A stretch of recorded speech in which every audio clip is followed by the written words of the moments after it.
Hey y'all, hey, so this is Sean, the realtor, and I started my day with my kids and we had to get this dirty car washed. So here we are at the car wash, nothing special.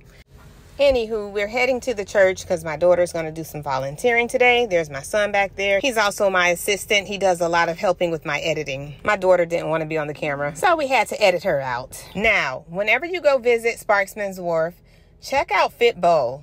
They have amazing lemonade. We didn't get anything to eat. We weren't hungry yet. We just were thirsty. It was super hot outside.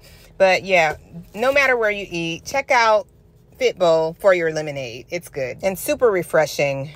Now for a little Tampa history. So I was driving and I just came across this really interesting site here and I had to stop right here at the Jackson House. It's a really historical site in Tampa. So I'm going to go ahead and read this entire green sign for you so you can get the history of this building.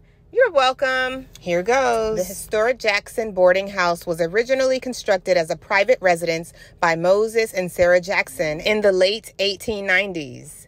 It was converted by the family for use as a boarding house, with the Jacksons living in the home as well. That conversion may have began as early as 1910, but the house grew in importance and in physical size after the opening of the Tampa Union Station, a railroad passenger and freight station. The proximity of the Jacksons' boarding house to the new railroad station, less than 1 block to the east, provided much-needed accommodations for African-American railroad workers and visitors to Tampa. During this time and through the early 1960s, African-Americans were prohibited from staying in white hotels, motels, and boarding houses. Properties like the Jackson boarding house played a crucial role during the segregation era, and though it was not the only boarding house or hotel for blacks visiting Tampa, it is the only one that remains standing.